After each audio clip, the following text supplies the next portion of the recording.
Olá, gente. Hoje é 29 de março de 2020, né? E vamos dar continuidade às nossas aulas.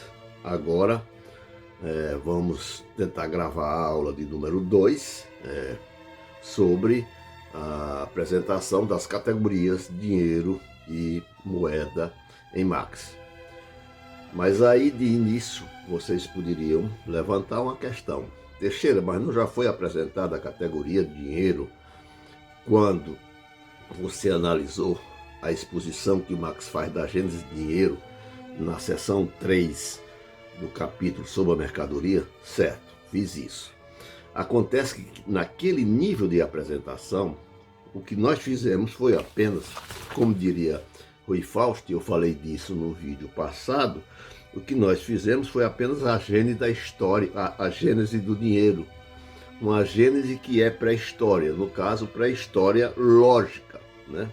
Agora nós vamos fazer o desenvolvimento que é do dinheiro, que é história, mas nesse caso, história lógica.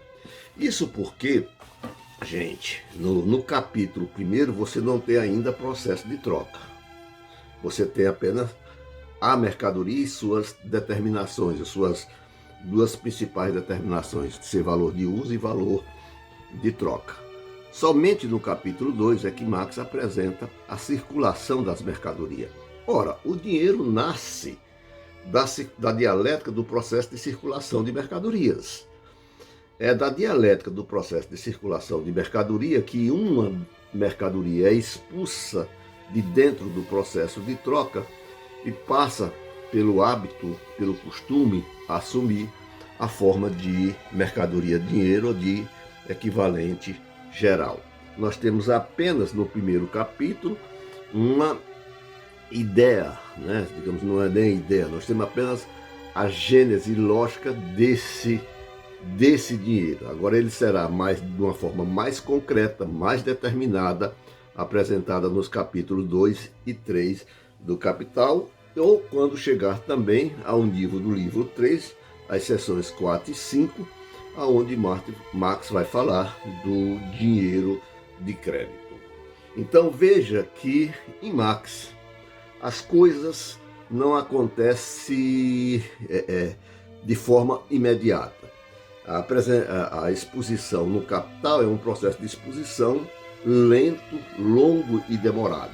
Marx parte das categorias mais simples, ou da categoria mais simples, e vai apresentando as categorias, né, as determinações do sistema capitalista, até tê-lo, né, o sistema capitalista como um sistema, como uma apresentação que é síntese de múltiplas determinações. Ele parte do mais abstrato ao mais concreto, onde esse concreto aí é síntese de múltiplas determinações. Ele não pode apresentar isso logo no começo.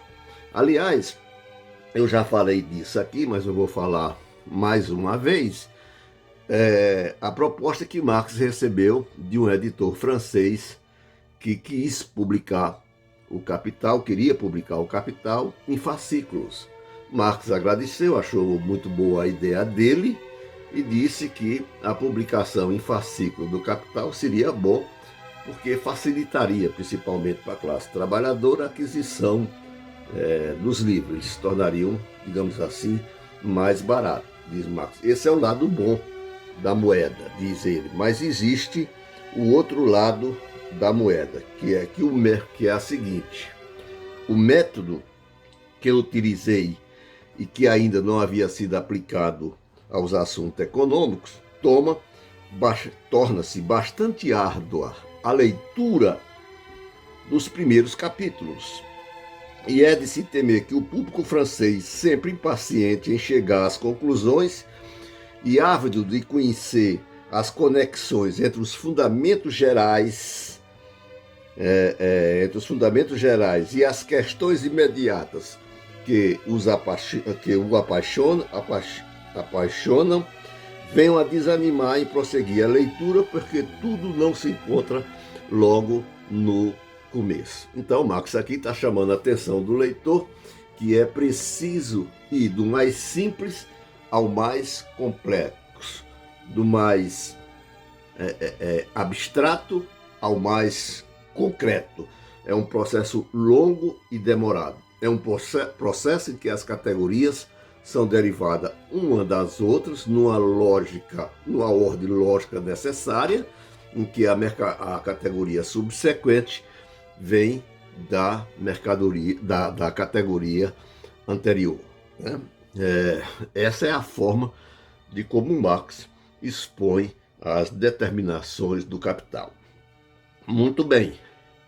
E aqui não é diferente.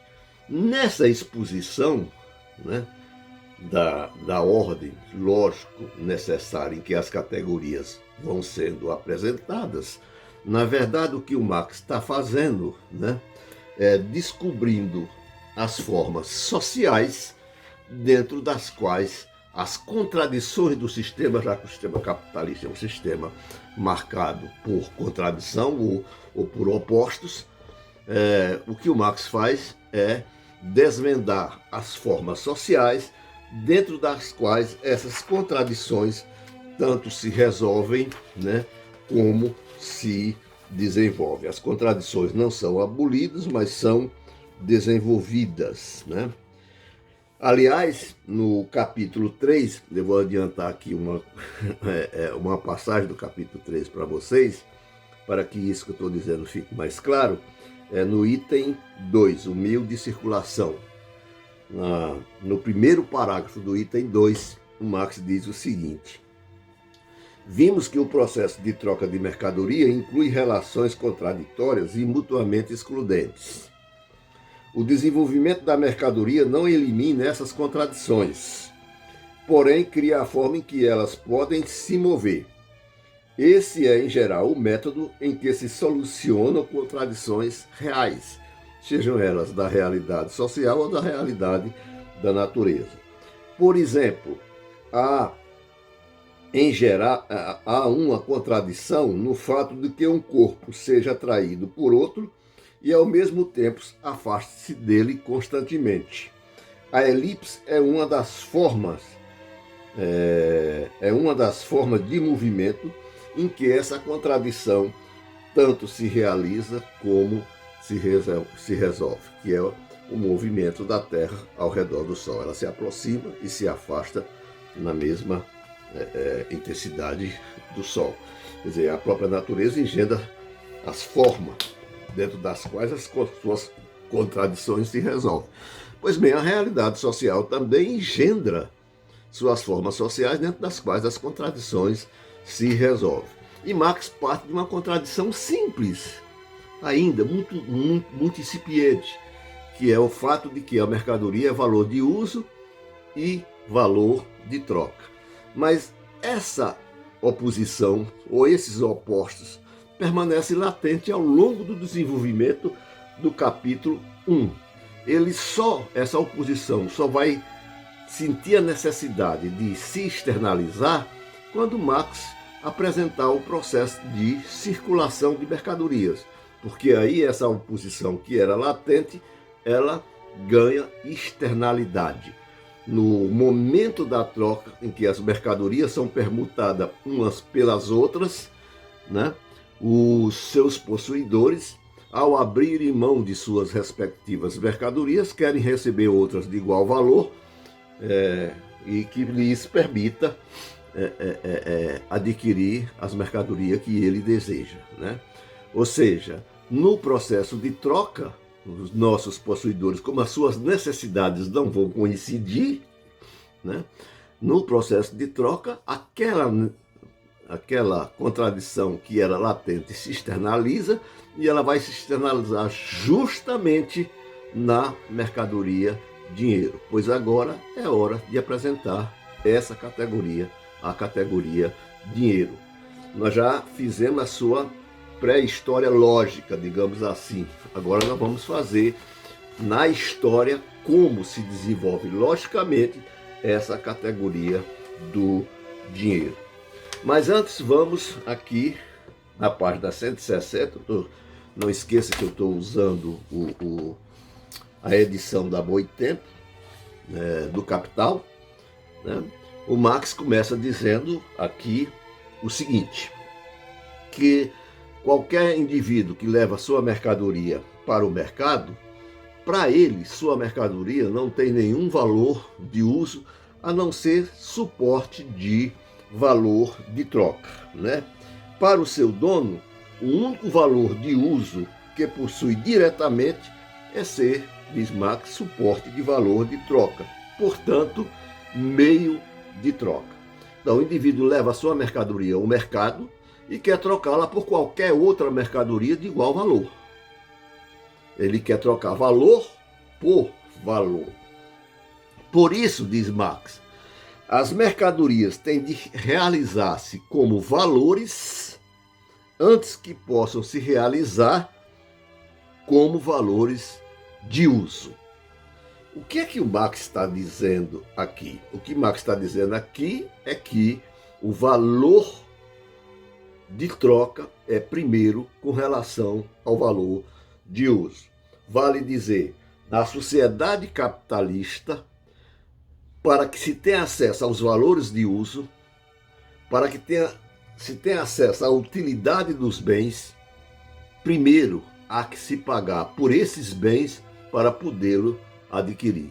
Se eu tenho sede e quero saciar a minha sede, eu tenho que primeiro dispor de um valor de troca para trocá-lo pela água. Eu tenho que dispor, no caso, de dinheiro, né?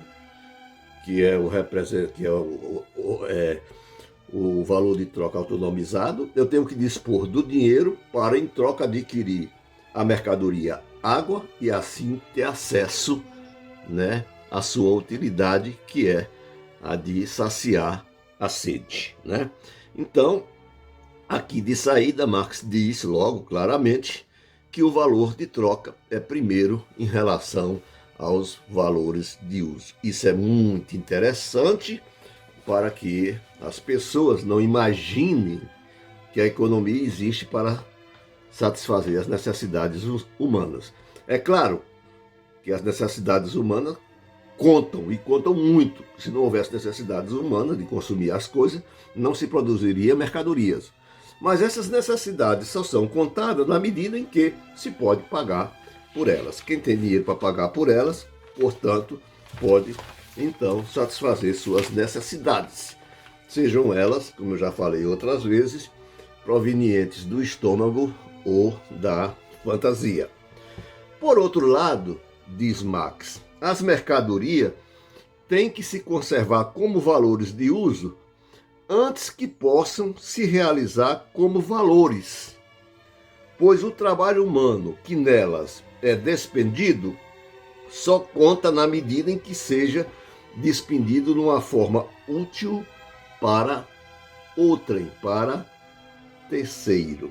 Ou seja, né, tem que conservar-se seus valores de uso. O valor de uso é fundamental. Sem valor de uso não há produção de mercadorias, né? Como Marx diz no primeiro capítulo, né, o valor de uso é o conteúdo material da riqueza, independentemente da forma social em que esse valor de uso é produzido, seja no feudalismo, seja no capitalismo, seja no escravismo, seja no socialismo. O valor de uso é fundamental, ele é o conteúdo material da riqueza. Só que no capitalismo, né, o valor de uso ganha uma nova determinação de ser também valor de troca, ou ser suporte de valor de troca. Duas coisas que se opõem, já que o valor de troca se opõe ao valor de uso e o valor de uso se opõe ao valor de troca. E isso fica claro logo aqui no começo, quando ele diz o seguinte, na continuação da passagem da página 160, que eu venho lendo. Ele diz o seguinte: mas se o trabalho é útil para outrem, diz Marx, ou seja, se o seu produto satisfaz necessidades alheias, é algo que somente a troca pode demonstrar. O indivíduo produz um valor de uso uma mercadoria que tem valor de uso e valor de troca, leva ao mercado, mas ele não tem, digamos assim, não sabe de antemão se aquele produto que ele produziu, se o trabalho que ele despendeu naquela mercadoria, né, pode ser contado como um trabalho socialmente útil, porque ele ainda não trocou o seu produto, a sua mercadoria. Ele só vai saber disso se ele for bem sucedido na troca. Se ele levar para o mercado a sua mercadoria, chega lá e encontra algum comprador que adquira a sua mercadoria. Ele foi bem sucedido. Mas se pelo contrário, ele pega a sua mercadoria, leva ao mercado, quando chega no mercado, se depara com o fato de que sua mercadoria foi deslocada por outra mercadoria, que substitui e tem as mesmas qualidades que a anterior, então ele será deslocado do mercado. Né? É isso que o Marx chama de o pulo mortal da mercadoria. E nesse caso aí, quem se dá mal nesse pulo não é a mercadoria, mas sim um produtor individual. Por outro lado, ele pode também levar sua mercadoria e, ao chegar ao mercado, encontrar um concorrente que esteja vendendo a mesma mercadoria que ele, só que a um preço bem mais baixo do que a dele. Também será deslocado do mercado. Então, o trabalho dele, né, se ele vai ser útil para outrem, só aí, no momento da troca, é que vai se saber. Então, é nesse sentido, portanto, aquela contradição interna que, ao se externalizar no processo de troca, né, é que vai mostrar agora que valor de uso e valor de troca se opõem e que essa oposição só se resolve, né, na forma dinheiro. O dinheiro existe aí justamente como uma forma social dentro da qual essa contradição tanto se resolve como se desenvolve. Bom, vamos deixar agora, né, para continuar a exposição do dinheiro e moeda em Marx nas aulas subsequentes. Só que agora você sabe, né, que a contradição latente que nós tínhamos lá no capítulo 1 agora ela se externaliza no processo de troca, e é o processo de troca que vai engendrar uma forma social em que essa contradição tanto se desenvolve como se realiza. E essa forma social é o dinheiro, tá? Então, até a próxima.